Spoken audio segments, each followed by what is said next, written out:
The personal information of some patients of the Jordan Valley Health Center may be in the wrong hands after a massive data breach. The agency says between March 9th and June 22nd, personal information was stolen from patients who solely identify as Native American.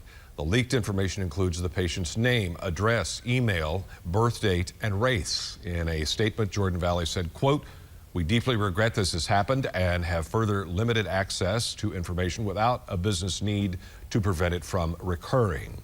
Moving ahead, the health center recommends all patients affected request a free annual credit report and register for fraud alerts.